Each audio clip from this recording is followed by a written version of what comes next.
अस्सलामुअलैकुम। बोल न्यूज़ में खुशामदीद। मैं हूँ गौहर इशरत और मैं हूँ मोनिस रजा। हेडलाइंस आपने मुलाहिजा की। बुलेटिन का आगाज करेंगे सबसे बड़ी खबर से। साबिक DG ISI lieutenant general retired Faiz Hameed को 14 साल कैद बामुशक्कत की सजा सुना दी गई। फील्ड जर्नल कोर्ट मार्शल ने 15 माह बाद केस का फैसला सुना दिया। ISPR के मुताबिक मुल्जिम फैज़ हमीद को दिफा के लिए वकीलों की टीम मुंतखब करने समेत तमाम कानूनी हुकूक फराहम किए गए थे। हक और सच की फतह, इंसाफ का बोलबाला। अफवाज पाकिस्तान ने खुद एहतसाबी का मिसाली अमल बरकरार रखा।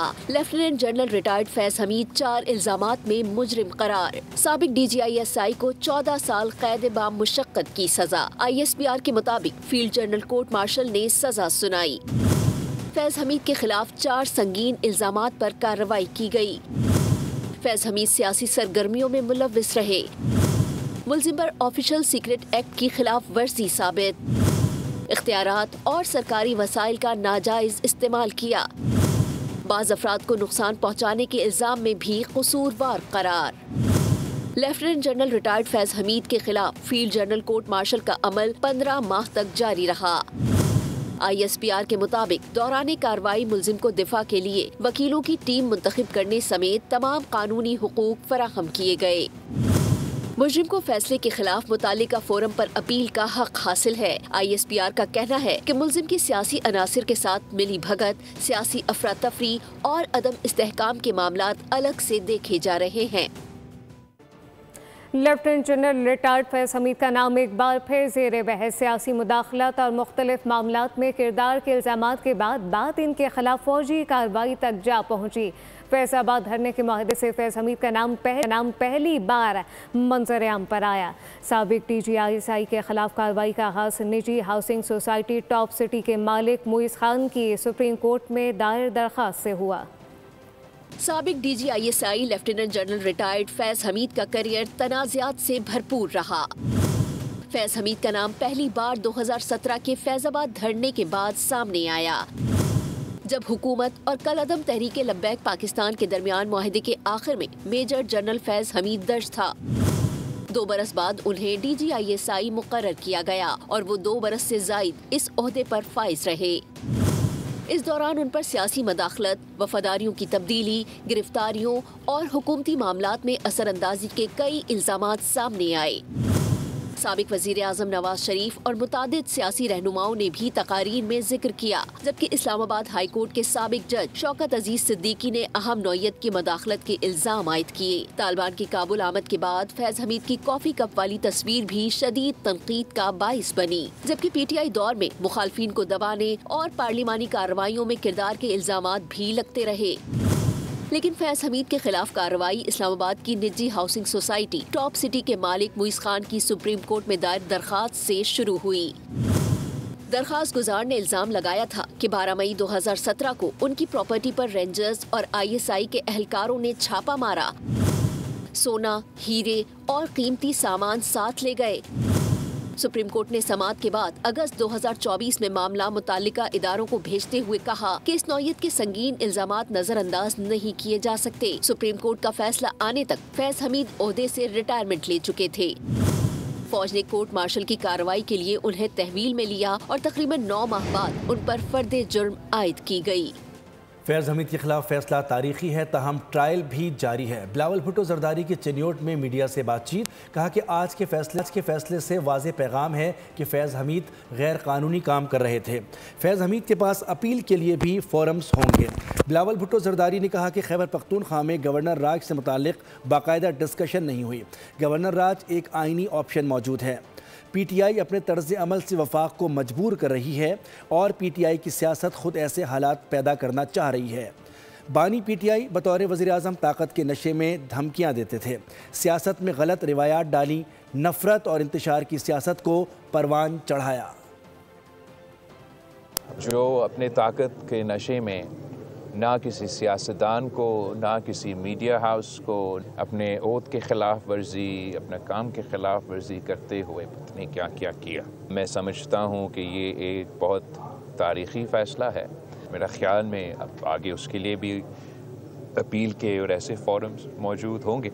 जिस किस्म की गैर ज़िम्मेदाराना काम जनरल फैज़ साहब कर रहे थे। उम्मीद ये है इस फैसले से कि आगे जाके एक ऐसा पैगाम होगा कि इस किस्म के गलतियाँ मज़ीद ना किया जाए। खैबर पख्तूनख्वा में गवर्नर राज की सवाल है, जो PTI की सियासत जिस तरफ वो आगे बढ़ता जा रहा है, वो ख़ुद ऐसे हालात पैदा कर रहे हैं जिससे वो वफाकी हुकूमत को मजबूर करे कि वो सख्त इक़दामात ले। आइनी ऑप्शन ज़रूर गवर्नर राज मौजूद है, मगर उस पर कोई बाकायदा डिसीजन या डिस्कशन अभी तक नहीं।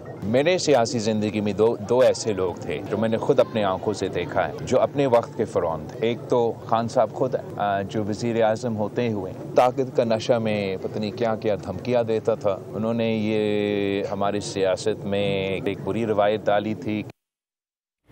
वफाकी वज़ीर इत्तलात अताउल्लाह तारर ने फैज़ हमीद की सज़ा को तारीख़ी फ़ैसला करार दिया है। बोल न्यूज़ से ख़ुसूसी गुफ्तगू में बोले कि फ़ैसला हक़ और सच की फ़तह है। पाक फ़ौज का सिस्टम बहुत मजबूत है। इस मामले पर एक लंबा अरसे शवाहिद पेश किए जाते रहे, गवाहन के बयानात कलमबंद किए जाते रहे। फैज़ हमीद की जानिब से रेड लाइन क्रॉस की गई। रिटायरमेंट के बाद जब सियासी सरगर्मियों पर कदगन थी, तब ये PTI के सियासी मुशीर बने और साजिशें की। 9 मई जैसे वाक़यात में इंतशार फैलाना और रियासत के खिलाफ बगावत करना इन पर साबित हुआ है। हाउसिंग सोसाइटी का केस सबके सामने है। अपनी पोजीशन का गलत इस्तेमाल करना ये नाकाबिले तरदीद है। मैं ये समझता हूँ कि हक सच की फतह हुई है। ये बात रोज़े रोशन की तरह आया है कि जनरल फैज़ हमीद PTI के पॉलिटिकल एडवाइज़र बन के काम कर रहे थे और बाद रिटायरमेंट जब उन पे कदगन थी कि वो सियासी सरगर्मियों में हिस्सा नहीं लेंगे, तो उन्होंने ना सिर्फ सियासी सरगर्मियों में हिस्सा लिया बल्कि मुल्क में इंतशार फैलाया, मुल्क के अंदर जो है वो बगावत को फरोग दिया। तो मैं ये समझता हूँ कि ये एक इंसाफ पर मबनी फैसला है, हक और सच की फतह है और ये अकाउंटेबिलिटी के लिए आज बहुत बड़ा दिन है कि देखिए फौज के अंदर जो इंटरनल मैकेनिज्म्स हैं अकाउंटेबिलिटी के, वो बड़े स्ट्रांग हैं और फौज जब एहतसाब करने पे आती है तो एक ड्यू प्रोसेस को फॉलो करती है। इनको भी भरपूर मौका दिया गया कि ये अपने आप को डिफेंड करें, अपनी सफाई में कोई चीज सामने लेके आए, मगर इररिफ्यूटेबल एविडेंस था इनके खिलाफ, यानी नाकाबिले तरदीद सबूत थे इनकी पॉलिटिकल इन्वॉल्वमेंट के, PTI के सियासी मुशीर होने के हवाले से और इसके साथ साथ अपनी इख्तियारात का नाजायज इस्तेमाल करने के और अपनी पोजीशन को मिसयूज करने की और लोगों को नुकसान पहुंचाने के, जिसमें टॉप सिटी का केस आपके सामने है। तो इन्होंने ना सिर्फ ऑफिशियल सीक्रेट्स एक्ट की वायलेशन की बल्कि दीगर जराइम जो हैं उसके ये मुर्तकिब पाए गए हैं। तो हम ये समझते हैं कि एक तारीखी फैसला और आज पाकिस्तान के लिए बहुत बड़ा दिन है कि एक ऐसा मुजरिम जिसने मुल्क को कमजोर करने की कोशिश की, जिसने 9 मई जैसे संगीन वाकयात में अपना किरदार अदा किया, जिसने सियासी जमात की मावनत करते हुए अपनी पोजीशन को मिसयूज किया, ये तमाम जराइम के वो मुर्तकिब पाए गए हैं और आज हक और सच की फतह का दिन है। फैज़ हमीद की सज़ा शुरुआत है। जिसने ज़्यादती की उसको सज़ा मिलेगी। ये लंबा चौड़ा इंसाफ का सिलसिला रुकेगा नहीं। सेनेटर फैसल वाडा कहते हैं कि अब किसी को नहीं छोड़ा जाएगा। बड़े बड़े बुत गिराए जाएंगे। पाकिस्तान से बड़ा कोई नहीं। दावा किया कि फैज़ हमीद अब बानी PTI इमरान खान के खिलाफ गवाही देने जा रहे हैं। पाकिस्तान के लिए नया सूरज तुलू हो रहा है। फैज हमीद की सजा इब्तदा है। 9 मई के केसेस बाकी है। फील्ड मार्शल ने अपने इदारे से एहतसाब की बुनियाद डाली। ये सिलसिला रुकेगा नहीं। जिसने ज्यादती की उसको सजा मिलेगी। सेनेटर फैसल वावडा ने खबरदार कर दिया। 14 साल तो सिर्फ अभी ये 4 इल्जामात पे 9 मई के केसेस में आए नहीं है, जिसका ट्रायल चल रहा है, जिससे मुल्क दुश्मनी हुई, रियासत दुश्मनी हुई, इदारे का दुश्मनी हुई। फैसल वावडा ने वाजे किया कि अब बदमाशी गुंडागर्दी बर्दाश्त नहीं की जाएगी। बड़े बड़े बुत गिराए जाएंगे। इंसाफ के सारे तकाजे पूरे होंगे। उन्होंने कहा पाकिस्तान के खिलाफ दुश्मनों का बयानिया चलाने वालों को निशाने इबरत बनाया जाएगा। मुल्क दुश्मन अनासिर को अंजाम तक पहुंचाया जाएगा। कौम बरसों फैज़ हमीद और जनरल बाजवा के बोए बीजों की फसल काटेगी। वज़ीर दिफा ख्वाजा आसिफ का फैज़ हमीद की सज़ा पर रद्द-ए-अमल ट्वीट में लिखा, ताकत और इक़्तिदार को अल्लाह की अता समझा जाए। अल्लाह इक़्तिदार की ताकत को मखलूक के लिए इस्तेमाल की तौफीक अता फरमाए। दुआ है कि खौफ खुदा हुक्मरानों का शेवा बने। Lieutenant general retired Faiz Hameed को 14 साल कैद-ए मुशक्क़त की सज़ा। अपने रद्द-ए-अमल में मुशीर वज़ीर आज़म राना सनाउल्लाह ने कहा कि फ़ौज में एहतसाब का अपना एक अमल है जिसके तहत lieutenant general retired Faiz Hamid पर 4 इल्ज़ाम साबित हुए। उन्होंने अपने इख्तियारात और ओहदे का नाजायज़ इस्तेमाल किया, बाबांगे दोहल किया, अभी मजीद तहकीकात और कार्रवाई जारी है। पॉलिटिकल पार्टी से गठजोड़ साबित हुआ, इस सियासी जमात को भी शदीद मुश्किलात होंगी। ये फैसला जो है इसमें अहमियत की हामिल है। एक फौज में एक ऐसा सिस्टम निज़ाम मौजूद है कि वहाँ पे कोई कितनी ही अहम पोजीशन पे क्यों ना हो, अगर वो डिसिप्लिन को वायलेट करता है, उसकी जो है वो पकड़, उसका एहतसाब जो है वो हो सकता है। क्योंकि फैज़ हमीद साहब चाहो सफ़ेद के मालिक थे और जो वो चाहते थे वो करते थे। उन्होंने लोगों पे मुकदमे भी दर्ज कराए, लोगों की पकड़ दकड़ भी की। फैज़ हमीद साहब जो है वो अपनी सरकारी और अस्करी हैसियत को जिस तरह से इस्तेमाल करते थे, उसकी शायद उनसे पहले कोई मिसाल नहीं मिलती। मेरे खिलाफ जो मुकदमा हुआ, उस मुकदमे में भी फैज़ हमीद साहब जो है ये बराह रास्त जो है वो इन्वॉल्व थे। सियासी सरगर्मियों की अभी तफसील तो नहीं आई जो कि फैसले में यकीनन मौजूद होगी, और अगर उनमें 9 मई आता है तो फिर तो पीटीआई की लीडरशिप भी और पीटीआई के जो मेन लोग मुलव्वस हैं तो वो इसमें जिम्मेदार ठहराए जाएंगे। गवर्नर खैबर पख्तूनख्वा फैसल करीम कुंडी ने कहा कि फैज़ हमीद की सज़ा से पाकिस्तान की सियासत पर अच्छा असर पड़ेगा। फैज़ हमीद के साथ कोई और मुलव्वस होगा तो उनको भी सज़ा मिलेगी। बानी पीटीआई कोई आसमान से नहीं उतरे, उन्हें भी सज़ा होगी। पंजाब हुकूमत को कहूँगा कि बानी पीटीआई को कहीं और शिफ्ट करे। वो तो माजी में जब खान साहब वज़ीर आज़म थे तो हुकूमत तो फैज़ हमीद साहब भी चला रहे थे, तो उसको सज़ा होगी। केस में बाकी भी कोई मुलव्वस होगा या बाकी भी किसी के नाम होंगे तो उनको डेफिनेटली उनको भी ट्रायल किया जाएगा। बानी कोई ऊपर से उतरी कोई मखलूक नहीं, उसको सज़ा नहीं हो सकती, उसको क्यों सज़ा नहीं होगी? वो कोई और मखलूक है। वो भी अगर ऐसे करतूत किए होंगे और माजी में एक पे तो उनको सज़ा हुई है, अगर बाकी भी ऐसी करतूत उन्होंने किए हैं जिसमें सज़ा हो सकती है तो सज़ा होगी। ये तो बात नहीं है कि बानी चेयरमैन कहीं और से आए हैं, कोई और मखलूक हैं, अनटचेबल हैं, जिनको सज़ा नहीं हो सकती। अगर ऐसी चीज़ें उनके ऊपर प्रूफ होंगी तो सज़ाएँ होंगी। कोई भी पाकिस्तान से अपने आप को बेरुज़मा ठहराएगा या पाकिस्तान से कोई ऊपर है या ऐसे से ऊपर समझेगा तो डेफिनेटली वो सज़ा हो सकते हैं। इंसाफ की फरहमी से कौम का एतमाद बहाल हुआ। फैसले पर मुसल्लह अफवाज की पूरी क़यादत को मुबारकबाद पेश करता हूँ। फैज़ हमीद की सज़ा पर वफाकी वज़ीर पार्लिमानी उमूर डॉक्टर तारिक फजल चौधरी का रद्द अमल। बोले पीटीआई ने फैज़ से खूब फैज़ हासिल किया।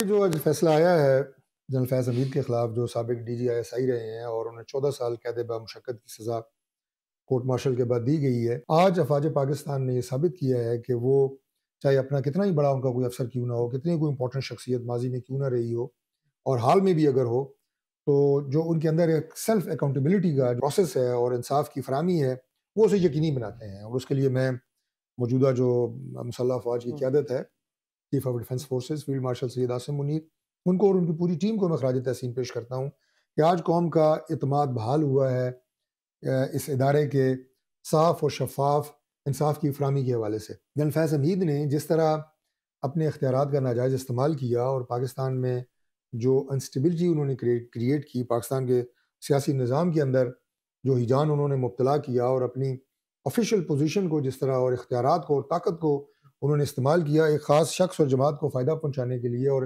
इलेक्टेड गवर्नमेंट को उन्होंने डिस्टेबलाइज़ किया। ये सवाल अभी मौजूद है कि क्या वो ये काम अकेले कर रहे थे?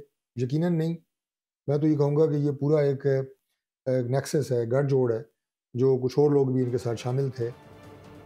भगौड़े आदिल राजा ने ब्रिगेडियर रिटायर्ड राशिद नसीर पर कीचड़ उछालने के बाद लंदन हाई कोर्ट के हुक्म पर माफ़ी मांग ली है। ब्रिगेडियर रिटायर्ड राशिद नसीर से झूठ के इल्ज़ामात और किरदार कुशी पर तहरीरी माफ़ी एक्स पर पोस्ट की। आदि मुजरिम आदिल राजा ने ट्वीट में एतराफ़ किया कि हाई कोर्ट ने इन्हें 9 अक्टूबर के फैसले में जिम्मेदार ठहराया। इन्हें राशिद नसीर को 50,000 पाउंड अदा करने का हुक्म दिया। अदालत ने कहा कि जून 2022 में लगाए गए इल्ज़ामात बेबुनियाद और हद तक आमेज़ थे। तस्लीम किया कि उनके पास राशिद नसीर के खिलाफ लगाए गए हद तक आमेज़ इल्ज़ामात का दिफा नहीं।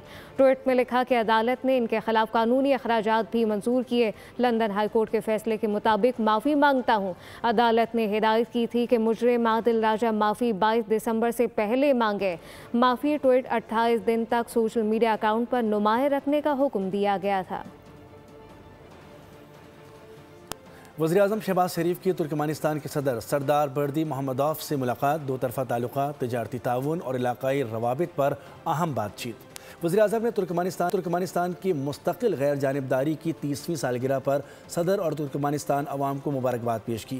दोनों रहनुमाओं ने तिजारत, मईशत और राब्तों के शोबों में ताउन मज़ीद बढ़ाने पर इस मौके पर वज़ीर-ए-आज़म ने सदर सरदार बर्दी मोहम्मदोव को आइंदा बरस पाकिस्तान के सरकारी दौरे की दावत का भी इआदा किया। इस्लामाबाद में एक अदालती समात में शिरकत पर पाकिस्तान ने नॉर्वे के सफ़ीर को दफ्तर ख़ारजा तलब कर दिया। दफ्तर ख़ारजा की जानिब से जारी बयान में कहा गया है कि नॉर्वे के सफ़ीर को आज दफ्तर ख़ारजा तलब किया गया। यूरोप डिवीज़न के एडिशनल फॉरेन सेक्रेटरी ने सुप्रीम कोर्ट में केस की समात में बिला जवाज़ शिरकत के हवाले से सख्त तहफ़्फ़ुज़ात का इजहार किया। तर्जुमान के मुताबिक सफ़ीर की यह कार्रवाई सिफारती आदाब और मुताल्लिक़ा बैनुल अक़वामी क़वानीन की खिलाफ वर्जी है। तर्जुमान का कहना है कि नॉर्वे के सफ़ीर पर इस बात को भी वाज़ेह किया गया कि उनका ये अमल पाकिस्तान के दाखिली मामलात में मुदाखलत के मुतरादिफ है। सफ़ीर पर जोर दिया गया कि वह सिफारती ताल्लुकात के तयशुदा उसूलों और देरपा कन्वेंशन के तहत सिफारती ज़ाब्तों की पासदारी करें।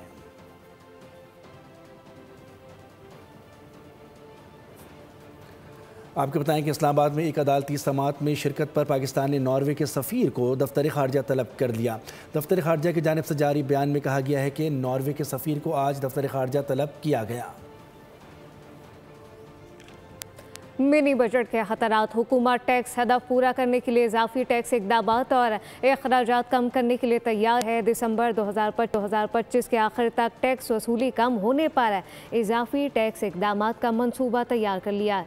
पाकिस्तान ने IMF को अहम प्लान पेश किया है। मज़ीद तफसीलात क्या हैं आपको बताएं कि मिनी बजट के खतरात, हुकूमत टैक्स हदफ पूरा करने के लिए इजाफी टैक्स इक़दामात और अखराजात कम करने के लिए तैयार है। दिसंबर 2025 के आखिर तक टैक्स वसूली कम होने पर इजाफी टैक्स इक़दामात का मंसूबा बना लिया है और पाकिस्तान ने IMF को अहम प्लान पेश कर दिया। अहम प्लान है जो कि पेश कर दिया गया है। मिनी बजट के खतरात, हुकूमत टैक्स अदा पूरा करने के लिए इजाफी टैक्स इक़दामात और अखराजात कम करने के लिए तैयार है। रवा माली साल माशी शरह नमू हुकूमती हदफ से कम रहेगी। IMF ने पाकिस्तान की स्टाफ कंट्री रिपोर्ट जारी कर दी है। रवा माली साल बेरोज़गारी में कमी का इम्कान, महंगाई भी मुकर्ररा हदफ से कम रहने की तवक्को है। अवाम के लिए खुशखबरी, रवा माली साल मुल्क में बेरोजगारी में कमी मुतवक्के, महंगाई भी मुकर्ररा हदफ से कम रहेगी। IMF की ज़र मुबादला ज़खायर में भी इजाफे की पेशगोई। आलमी मालियाती फंड ने पाकिस्तान की स्टाफ कंट्री रिपोर्ट जारी कर दी। IMF के मुताबिक रवा माली साल औसत महंगाई की शरह 6.3% रहेगी। बेरोजगारी की शरह 7.5% रहने का इम्कान है, जो गुज़िश्ता साल 8% थी। रवा माली साल ज़र मुबादला ज़खायर 17 अरब 80 करोड़ डॉलर्स रहने की तवक्को है, जो आइंदा माली साल बढ़कर 23 अरब 30 करोड़ डॉलर तक पहुँचने की उम्मीद है। करंट अकाउंट खसारे में भी मामूली बेहतरी मुतवक्के। रवा माली साल करंट अकाउंट खसारा GDP के मनफी 0.6% तक महदूद रहने का इम्कान है। रवा माली साल माशी शरह नमू 4.2% हदफ के मुकाबले 3.2% रहने का इम्कान है। कारोबारी बिरादरी हुकूमत की माशी पॉलिसियों से नाला है। बिजली की कीमतों और शरह सूद में कमी का मुतालबा किया गया।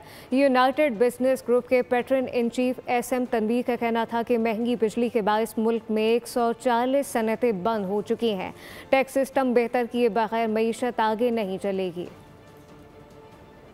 जब CPI इंडेक्स 6% है तो 11% बैंक इंटरेस्ट क्यों है, 7% क्यों नहीं है? 7% और 11 का जो डिफरेंस है 54 ट्रिलियन रुपए का गवर्नमेंट का लोकल डेट है। मॉनेटरी पॉलिसी बोर्ड से ये कौम सवाल पूछेगी ये 2 ट्रिलियन कहाँ गया? बिजली कैपेसिटी चार्जेस में पे कर रहे हैं। पाकिस्तान की मारूफ एयरलाइन फ्लाई जिना ने कराची से अपनी पहली बैनुल अक़वामी मंजिल जद्दा के लिए रवाना नॉन स्टॉप फ्लाइट का आगाज़ कर दिया है, जबकि मुल्तान, फैसलाबाद और सियालकोट के लिए हफ्तावार 11 नई डोमेस्टिक परवाज़ों के ज़रिए मकामी नेटवर्क को मज़ीद मजबूत बनाया। इस मौके पर जिना इंटरनेशनल एयरपोर्ट पर तकरीब सजाई गई। फ्लाई जिना के तर्जुमान का कहना था कि कराची से डोमेस्टिक नेटवर्क की तोसी और जद्दा के लिए नई परवाज़ का आगाज़ हमारे विजन का हिस्सा है, जिसका मकसद पाकिस्तान में फ़ज़ाई सफ़र का फ़रोग़ और मुसाफिरों की बढ़ती ज़रूरियात को पूरा करना है। डॉक्टर वर्दा कत्ल केस की तहकीकात के लिए 6 रुकनी ज्वाइंट इन्वेस्टिगेशन टीम तश्कील दे दी गई है। एलामिया के मुताबिक chairman professional inspection team Khayyam Hasan और DG प्रोसिक्यूशन JIT में शामिल हैं। AIG सोनिया शमरोस, DPO एबटाबाद हारून रशीद और CTD और स्पेशल ब्रांच के नुमाइंदे भी JIT का हिस्सा होंगे। JIT 5 दिनों में डॉक्टर वर्दा कत्ल केस से मुताल्लिक रिपोर्ट पेश करेगी। पुलिस के मुताबिक गिरफ्तार 4 मुलज़िमान जिस्मानी रिमांड पर हैं। मरकज़ी मुलज़िम शमरोस अब तक मफरूर है। गिरफ्तारी के लिए छापे मारे जा रहे हैं। डॉक्टर्स के मुतालबे पर मुकदमे में दहशतगर्दी की दफ़ात शामिल कर दी गई हैं। गफलत बरतने पर SHO कैंट को मुअत्तल, जबकि मुलज़मान से वाबस्ता तमाम दुकानें ताहुक्म सानी सील कर दी गई हैं। मुल्तान में रवायती दस्तकारियों को नए अंदाज में मुतारिफ करवाने के लिए ख़वातीन और नौजवानों की तरबियत का आगाज़ कर दिया गया है। ब्यूरो चीफ मुल्तान जावेद इकबाल अंबर की रिपोर्ट। ऊंट की खाल पर नक्काशी, होम टेक्सटाइल, ब्लॉक प्रिंटिंग और मीनाकारी, हाथ का कमाल या मशीनी कारीगरी, जो देखे वो दंग रह जाए। मुल्तान में रवायती दस्तकारियों को नए अंदाज में मुतारिफ कराने के लिए नए सफर का आगाज हो गया। सेंटर में नौजवानों को नक्काशी, हैंडमेड ज्वेलरी और शीशे को काट कर मीनाकारी के फन की तरबियत दी जा रही है। यहाँ की दस्तकारियाँ हैं और बहुत ज़रूरत है कि यहाँ का जो कल्चरल जो हमारा हेरिटेज है, इन दस्तकारियों की शक्ल में उसके ऊपर काम किया जाए और उसको अगली नस्लों को मुंतकिल किया जाए। इसमें ब्लू पॉटरी को हम लोगों ने टच दिया है ताकि जो है हमारा क्राफ्ट प्रमोट हो, और हम ना सिर्फ ये पाकिस्तान में बल्कि बैरून मुल्क में भी इसको बहुत पसंद किया जाता है। ये हम ऑयल कलरों के साथ करते हैं। बाकायदा प्रॉपर जो फूल होते हैं वो नक्काशी के नाम होते हैं फूलों के, जैसे गुलाब या सूरजमुखी, ऐसे मुख्तलिफ किस्म के।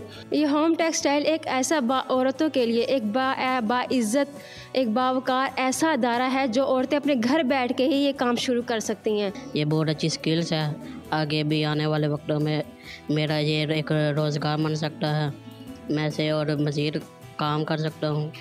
दस्तकारी सेंटर में तमाम कोर्सेज उसिरेला पंजाब के विजन के मुताबिक मुफ्त करवाए जाते हैं। हैंडीक्राफ्ट्स और होम टेक्सटाइल की तरबियत न सिर्फ ख़वातीन के लिए बाइज़्ज़त रोज़गार कमाने का ज़रिया है, बल्कि मुल्तान की सकाफ़त को भी ज़िंदा रखने की कोशिश है।